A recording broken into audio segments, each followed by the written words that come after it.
अस्सलाम वालेकुम dear viewers और अजीज दिबा कराम।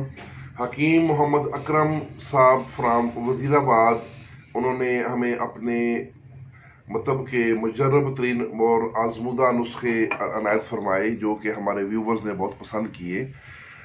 आज उन्होंने अपना एक और मुजर्रब नुस्खा भेजा है कि जो स्किन के कैंसर के लिए और ब्लड कैंसर के लिए एक सस्ती तरीन दवाई है कि जो अरसा 30 साल से उनके ज़ेरे इस्तेमाल है और मुजर्रब तरीन है। ये स्किन के कैंसर को जड़ से ख़त्म कर देती है। तो उस दवा का तरीका इस्तेमाल सुन लें। एक रस कपूर की डली लेनी है 15 ग्राम की, और अब ऐसा करना है कि एक डालडा घी का डब्बा लें जो 2.5 किलो वाला हो, और उसमें आपने आम नमक जो खुरदरी नमक है ये उसमें नीचे बिछा देना है। तकरीबन 3 इंच की तह बिछा देनी है। पिसा हुआ बारीक नमक 3 इंच की तह उस 2.5 किलो वाले डब्बे में डाल दें और उसको लेवल कर दें। उसके बाद उसके ऊपर आपने ऐसा करना है कि एक प्लास्टिक का पाइप जो तकरीबन 2.5 इंच मोटा पाइप हो, 2.5 इंच कुतर का पाइप हो, वो उसके दरमियान में ऐसे खड़ा करना है। जैसे देखें ये है, दरमियान में ऐसे खड़ा करना है वो उस पाइप को, और उस पाइप के आसपास जो जगह खाली है, जो किनारों पे जगह खाली है, उधर आपने वही नमक आपने डाल के ऊपर तक भर देना है ताकि वो चारों तरफ से उस पाइप को खड़ा कर ले, पकड़ ले। तो उस पाइप के इनके दरमियान में जगह खाली होगी, जो पाइप के अंदर जगह है, किनारों पे उसकी चारों तरफ नमक होगा, और वो नमक ऊपर से दबा के बराबर कर दें। अब उस पाइप के अंदर आपने ऐसा करना है कि आपने लेनी है गंधक। 1 पाव गंधक आंवला सार लेके पाउडर कर लें, और उसमें 6 अदद देसी अंडे डाल के उसको मिक्स करके उसकी लेटी सी बना लें। ये गूंदे हुए आटे की तरह हो जाएगी। तो ये आपने आधी गंधक आंवला सार जो गूंदी हुई है ये उस पाइप में डालनी है। फिर उसके ऊपर आपने रस कपूर की डली डालनी है, और फिर उसके ऊपर बाकी जो आधा पाव है वो गंधक का जो गूंदा हुआ आटा है वो डाल देना है। इस तरीके से यानी उस पाइप के दरमियान में रस कपूर की डली आ जाएगी, और उसके नीचे भी गंधक का वो गूंदा हुआ आटा होगा, और उसके ऊपर भी होगा, और उसके दाएं बाएं जो है किनारे हैं उन पे वो नमक का पिसा हुआ नमक जो है उसकी तय होगी।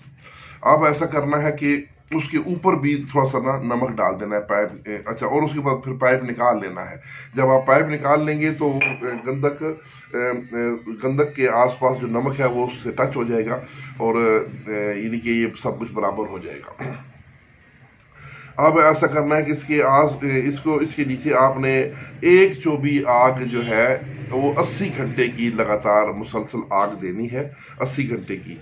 तो उसके इसमें इंशाल्लाह रस कपूर तैयार हो जाएगा। उसे बड़ी एहतियात से निकालना है, और इसके बाद एक दूसरा अमल करना है। दूसरा अमल यूं करना है कि मगज जमाल गोटा 1 छटाक आपने उसको पीस लेना है, उसकी लेटी सी बना लें, और इस रस कपूर के ऊपर लपेट दें।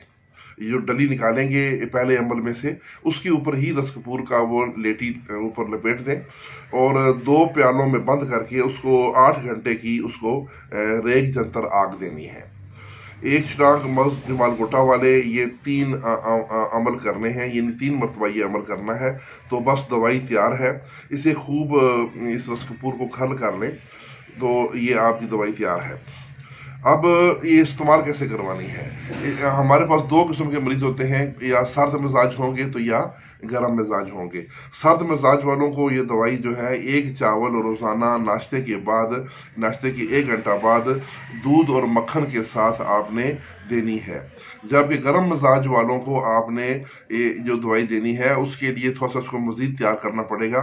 यानी 1 ग्राम ये रस कपूर में 5 ग्राम आपने काली मिर्च जो है वो डाल के खूब खल करके, तो पानी का छिटा लगा के उसकी काली मिर्च के बराबर गोलियां बना लें। तो ये गोली जो है आपने शुरू करवानी है। 1 गोली रोज़ाना नाश्ते के 1 घंटा बाद हमरा दूध और मक्खन, और दूध नीम गर्म हो उसके साथ दें। 15 यौम में बीमारी इंशाल्लाह नीस्तो नाबूद हो जाएगी। ये नोट, ये इनका हकीम मोहम्मद अकरम साहब फ्राम वजीराबाद का मुजर्रब तरीन नुस्खा है। इसको ज़रूर बना के अपने मतलब में रखें। इंशाल्लाह आपके हाथों में अल्लाह करीम शफात फरमाएगा और कैंसर के मरीज ठीक होंगे। इसके साथ इजाज़त, वस्सलाम।